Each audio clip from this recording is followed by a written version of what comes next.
Olá, abençoados.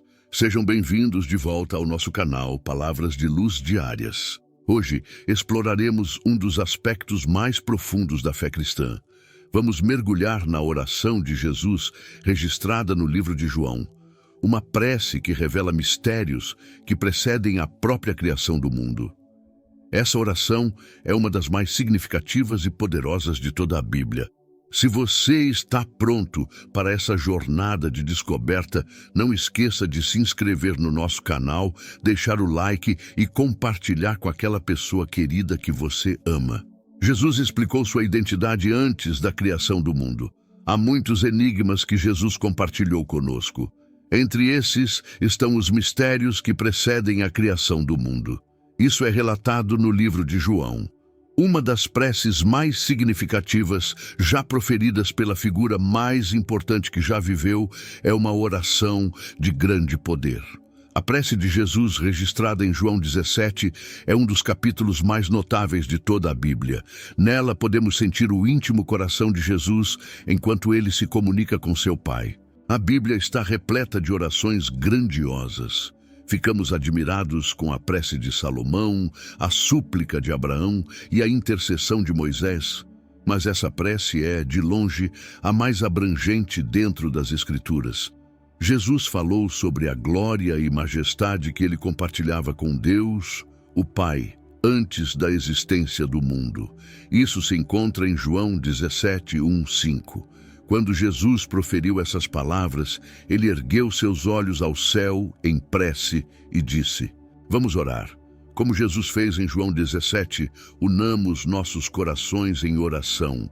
Esta é a oração de Jesus registrada em João 17, onde ele se dirige a seu Pai com palavras cheias de significado e profunda conexão espiritual. Pai, é chegada a hora. Glorifica a teu Filho, para que o Filho te glorifique a ti, assim como lhe conferiste autoridade sobre toda a carne, a fim de que ele conceda a vida eterna a todos os que lhe deste. E a vida eterna é esta, que te conheçam a ti, o único Deus verdadeiro, e a Jesus Cristo, a quem enviaste. Eu te glorifiquei na terra, consumando a obra que me confiaste para fazer. E agora, glorifica-me, ó Pai, contigo mesmo, com a glória que eu tive junto de ti, antes que houvesse mundo. Manifestei o teu nome aos homens que me deste do mundo. Eram teus, tu mos confiaste, e eles têm guardado a tua palavra. Em nome de Jesus Cristo, amém. Antes da criação do mundo, Deus compartilhava sua majestade com seu Filho. O livro de Gênesis apresenta vários começos, incluindo a criação da humanidade e das demais criaturas. Porém, Deus transcende esses começos. Deus estava presente no início da Bíblia, e as Escrituras atestam sua presença no momento da criação do universo. Antes da existência de nosso cosmos, deveria haver algo ou alguém eterno. E a Bíblia deixa claro que essa entidade é Deus. As Escrituras estabelecem isso em diversos versículos ao longo de seu conteúdo. A Bíblia ensina que Deus é não criado e eterno em sua essência, o que significa que ele sempre existiu e sempre existirá. No capítulo 1 de Gênesis, o singular El é substituído pelo plural Elohim, que denota 3 ou mais deidades. Portanto, a primeira frase da Bíblia em Gênesis utiliza um substantivo no plural com um verbo no singular. Embora isso possa parecer gramaticalmente incorreto, é teologicamente apropriado, sugerindo a trindade de Deus. As orações genuínas frequentemente revelam o ser mais íntimo de uma pessoa. João 17 é uma oportunidade única para contemplar a natureza e a devoção de Jesus. Nessa oração, Jesus aborda diversos temas que percorrem o Evangelho: glória, glorificação, missão, fé, mundo, amor. Jesus solicita ser glorificado. Pai, a hora chegou. Glorifica o teu Filho para que o teu Filho também glorifique a ti. A hora da glorificação de Jesus ainda não havia chegado. Agora, essa hora chegou. Jesus começou sua prece por si mesmo, mas seu pedido não era egoísta. Sua preocupação consigo mesmo estava impregnada da preocupação pela glória do Pai. O filho pode glorificar o pai apenas se o pai responder primeiro à prece do filho. Glorifica o teu filho. Jesus não esperou até a conclusão de sua obra na cruz para glorificar Deus, o Pai. Ele glorificou o Pai em toda a sua vida na terra. Jesus manifestou a glória do Pai desde sua circuncisão e apresentação no templo, passando por seus anos de humilde obediência em Nazaré. Jesus glorificou o Pai por meio de sua fé, obediência e ministério ao longo dos anos de sua vida terrena. Cada sermão proferido, cada pessoa cega ou enferma curada, cada ensinamento e preparo de seus discípulos, cada confronto com líderes religiosos corruptos, cada resposta a perguntas, cada gesto de amor, todos eles tinham o propósito de glorificar o Pai. Concluímos com as palavras: eu terminei a obra. Jesus, com confiança divina e convicção profunda, enxergava a obra na cruz como já consumada. Ele pediu ao Pai que o glorificasse com a mesma glória que o Pai possuía. Essa prece de Jesus não expressava independência, mas contínua e total dependência de Deus, o Pai. Muitos clamam por louvor e atenção para si mesmos, mas o pedido de Jesus pela glória é diferente. Ele busca ser glorificado junto ao Pai, e a distinção está na diferença entre independência e dependência. Lemos ainda: com a glória que eu tinha contigo antes que o mundo existisse. Jesus estava ciente de sua pré-existência e de sua natureza divina. Ele sabia que, em um tempo na eternidade passada, Deus, o Filho, e Deus, o Pai, compartilhavam a glória. Essa prece não poderia ser feita com sinceridade se Jesus não fosse verdadeiramente Deus, igual ao Pai. Em Isaías 42:8, Yahvé proclama que não compartilha sua glória com ninguém. Se Deus, o Pai, e Deus, o Filho, compartilham sua glória, ambos devem ser Yahvé. Um comentarista bíblico observou: a principal petição é que o Pai o receba de volta à glória que ele havia renunciado para cumprir sua missão. Essa petição, por um retorno à sua glória original, claramente implica em sua pré-existência e igualdade com o Pai. Isso corrobora sua afirmação de que ele e o Pai são um. João 10:30. O Evangelho de João realça a glória de Jesus ao longo de sua narrativa. João registrou as diversas maneiras como Jesus se referiu à sua própria glória nessa prece. Os acontecimentos que culminaram na crucificação começaram com a traição. A frase, agora o Filho do Homem está glorificado, refere-se ao propósito da vinda de Jesus ao mundo. Ele enfrentaria a morte e, em seguida, ressuscitaria como a expiação substitutiva. O Filho glorificaria o Pai e o Pai glorificaria o Filho, promovendo mutuamente a glória um do outro. Enfatizar a grandeza de Deus é, de fato, o chamado dos cristãos. Tudo o que fazemos em pensamento, palavra e ação deve ser para a glória de Deus. Jesus não ora somente por si mesmo, mas também por nós. Em João 17:24, Jesus expressa: Pai, desejo que aqueles que me deste estejam comigo onde estou, para que vejam a minha glória, a glória que me conferiste, porque me amaste antes da fundação do mundo.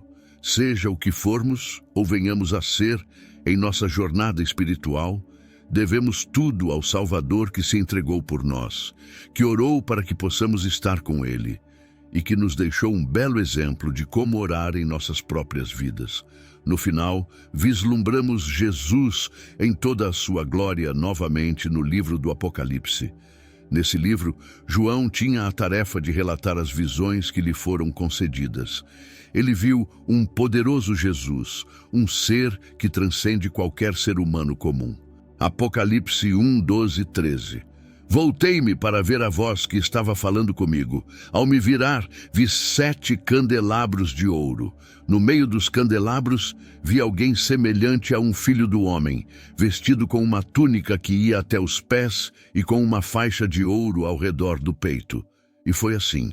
João testemunhou a aparição do Filho do Homem, o honrado Jesus Cristo. A voz que ele ouviu era distinta e marcante, semelhante ao som de uma trombeta. Essa poderosa voz pertencia ao Alfa e Ômega, o primeiro e o último, que está no princípio e no fim de todas as coisas. Quando Jesus se identificou com esses nomes em Apocalipse 1:18, tornou-se evidente que era a voz de Jesus. O título primeiro e último pertence ao Senhor. Yahvé, o Deus de Israel, e o título Alfa e Ômega expressa a mesma ideia. Este é um dos trechos do Novo Testamento onde Jesus claramente reivindica ser Deus. Podemos apenas imaginar o que passou pela mente de João quando ele se virou. Provavelmente, a voz que ele ouviu não correspondia perfeitamente àquela que se lembrava de Jesus. João a descreveu como o som de uma trombeta. No entanto, ele reconheceu que era Jesus por causa da descrição da voz como o Alfa e Ômega. Depois de passar tanto tempo ao lado de Jesus durante seu ministério na terra, João finalmente teve a oportunidade de encontrá-lo pessoalmente após todos esses anos. A túnica e a faixa que Jesus usava podem evocar imagens do sumo sacerdote na Bíblia e também podem implicar que Jesus é o sumo sacerdote do seu povo. A única outra menção de faixas em Apocalipse é no capítulo 15, versículo 6, onde anjos no templo celestial usam faixas de ouro. Isso sugere que Jesus não é apenas um rei, mas também um sacerdote, uma combinação de imagens familiar ao povo judeu no período dos Macabeus. João continua descrevendo Jesus. Sua cabeça e seus cabelos eram brancos como lã branca, brilhantes como a neve, e seus olhos oniscientes brilhavam como chama de fogo, penetrando na minha alma. Seus pés eram como bronze branco reluzente, refinado em uma fornalha, e sua voz era poderosa, como o som de muitas águas. Apocalipse 1:14 e 15. Essa descrição dos olhos de Jesus é semelhante à narrativa de um anjo no livro de Daniel. O corpo de Jesus, com sua aparência de relâmpago, seus olhos flamejantes, braços e pés de bronze polido, e sua voz poderosa, também se assemelha à descrição de um anjo no livro de Ezequiel. Essas características angelicais, na visão de Jesus, servem para enfatizar sua grandiosidade inigualável, destacando que ele é maior do que qualquer anjo. Além disso, o rosto de Jesus brilhava como o sol. Uma imagem que frequentemente é usada em textos gregos e judaicos para retratar divindades, tanto anjos quanto Deus. Continuando, em Apocalipse 1:16, Jesus segurava 7 estrelas em sua mão direita e da sua boca saía uma espada afiada de 2 gumes para o julgamento. Seu rosto brilhava com majestade e a glória da Shequiná era como o sol brilhando em todo o seu poder ao meio-dia. Apocalipse 1:17. Quando João viu essa visão de Jesus em sua majestade celestial, ele ficou maravilhado, mesmo sendo um apóstolo que conheceu Jesus quando ele estava na terra. Os 3 anos que João passou ao lado de Jesus durante seu ministério na terra não o prepararam adequadamente para o momento em que Jesus apareceu a ele em sua glória celestial. Isso nos leva a Filipenses 2:7, que descreve o esvaziamento de Jesus quando ele temporariamente renunciou à manifestação externa de sua igualdade divina para se tornar completamente humano, embora sem pecado, sendo simultaneamente totalmente Deus e totalmente homem. A visão de João destaca o milagre de Jesus em ocultar sua glória e autoridade enquanto caminhava na terra. No versículo 18 de Apocalipse 1, Jesus se apresenta como o vivente que vive para além do tempo e do espaço. Embora tenha morrido, Jesus está vivo para sempre. Ele detém as chaves do controle absoluto e da vitória sobre a morte e o Hades, o reino dos mortos. Jesus é aquele que venceu o pecado e a morte de forma eterna. Ele não ressuscitou dos mortos apenas para morrer novamente. Jesus é o único que possui as chaves do Hades e da morte. O livro do Apocalipse é uma revelação de Jesus Cristo, na qual ele é a figura central. Foi dada aos servos de Deus para que pudessem compartilhá-la com os outros, não mantendo-a em segredo. Este livro é uma profecia preditiva que faz previsões sobre eventos futuros em relação ao período em que foi escrito. Devemos valorizar a profecia, pois Deus a revelou para que possamos compreender sua vontade e seu plano para o futuro. À medida que encerramos nossa exploração, lembramos que a fé é uma jornada constante de descoberta e compreensão. A oração de Jesus nos convida a contemplar a grandiosidade de Deus e a profunda conexão entre o Pai e o Filho. Que essa reflexão inspire você a buscar uma compreensão mais profunda da sua fé e a compartilhar esses ensinamentos com nossos irmãos. Se este vídeo trouxe luz à sua jornada espiritual, não se esqueça de se inscrever no nosso canal e deixar um like. Compartilhe essas revelações com seus entes queridos. Até a próxima, obrigado.